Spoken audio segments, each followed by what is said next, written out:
Bueno, muy muy feliz. Ayer tuvimos el estreno, la recepción fue hermosa, un público que realmente me ha conmovido con su respeto, con el afecto que nos mostraron.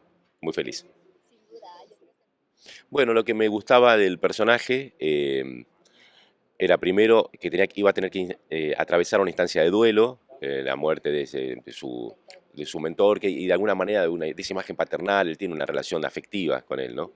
Y a partir de la muerte de esta persona, que hasta el momento le había organizado un poco el mundo social, porque él no se lleva bien con eso, eh, se empieza a dar cuenta que hubo otras muertes que no vio, propias de lo que nos pasa en la vida, ¿no? Y bueno, empieza a recibir un par de cachetazos de eso, ¿no? Me gustaba mucho atravesar esa humanidad, cómo la película iba a tener que ser esa instancia de duelo, un hilo conductor para contar un montón de situaciones que son absolutamente dispares, ¿no?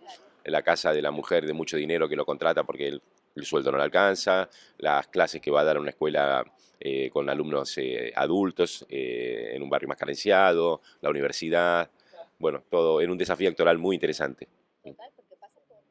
Bueno, para mí era un punto crucial de la película, no vamos a spoilear, pero para decir algunas cosas, es el encuentro con la viuda de Caselli, a mediado de la película, donde ella le hace estos cuestionamientos, donde el discurso de él es decir, yo me voy a presentar a ese concurso porque creo que soy el que puede seguir el legado, y ella le pregunta, ¿te preguntaste alguna vez si querías hacer esto? Pregunta que no se había hecho, lo taclea mal.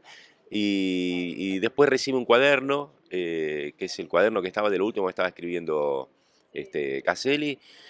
Y bueno, me parece que a partir de ahí ese personaje empieza a tener un vuelco, a empezar a aceptar estas cosas que estábamos hablando recién, ¿no? A decir, bueno, por ahí tengo que preguntarme más cosas. Pues no se trata de ganar o perder un concurso.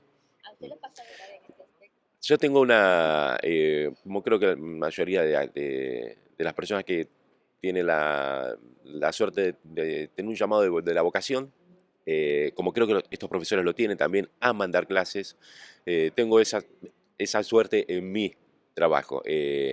Entonces, en ese lugar hay un lugar del deseo muy potente y yo ahí lo habito con mucha felicidad. Dentro de ese espacio, sí, todo el tiempo uno se va preguntando. Yo me pregunto mucho lo que Marcelo Pena no se preguntó. Me estoy durmiendo, ¿qué tengo que hacer? ¿Qué ya terminó y qué está empezando? Eh, Intento estar muy atento a no quedar cristalizado como actor, ¿no? Eh, sí. Ujú. Sí, creo que nos toca atravesar una época bisagra, me parece. Las nuevas tecnologías obviamente organizan nuevas subjetividades. En el caso de lo que decías vos, el TikToker, las redes sociales, han organizado nuevas subjetividades, nuevas maneras de ver el mundo, la infocracia, tener un montón de información pero en realidad no saber nada. A veces me gusta pensar esta época como una época socrática en el sentido de que Sócrates, cuando le preguntaron, le dijeron que el hombre más sabio era él.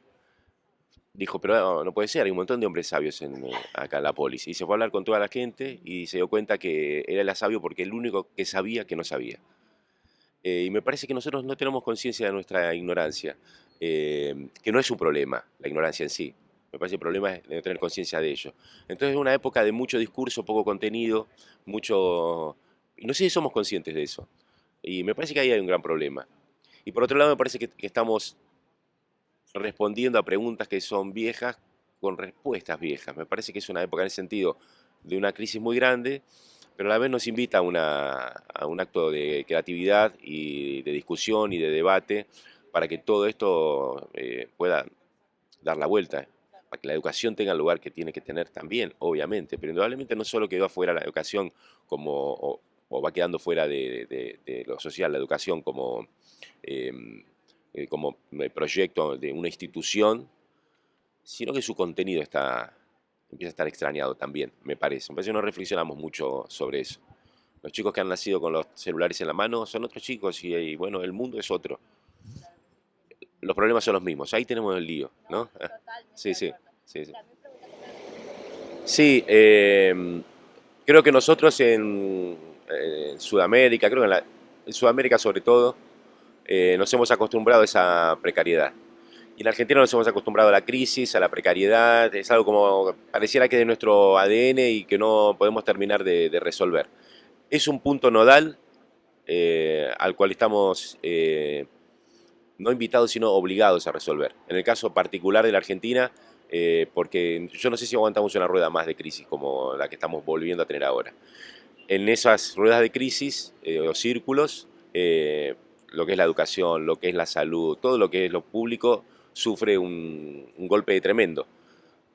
Sobre todo porque son crisis donde queda más gente afuera y donde hay menos Estado para contenerla.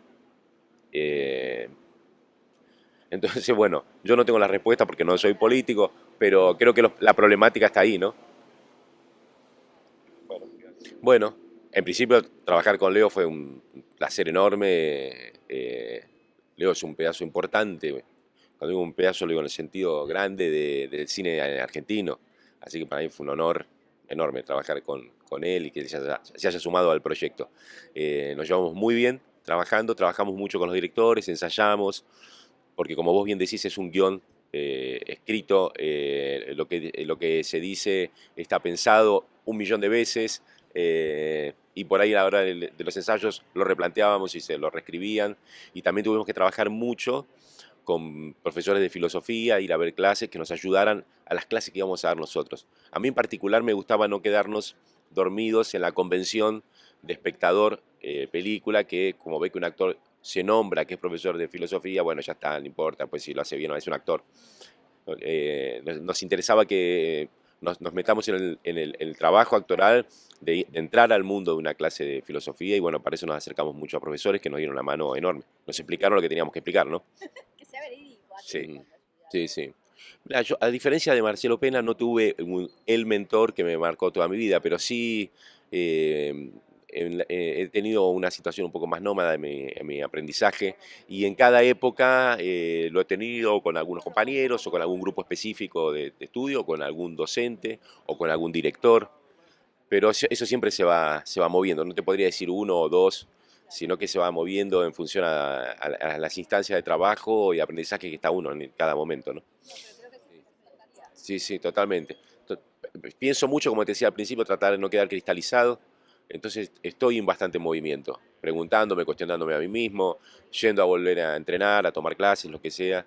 eh, Así que bueno, ahí uno va conociendo gente y en determinados momentos alguien ocupa ese lugar, obviamente, ¿no? Nada más. Un saludo enorme. La película se acaba de estrenar, es hermosa, estamos muy contentos, los invitamos a verla, no se la pierdan. Juan.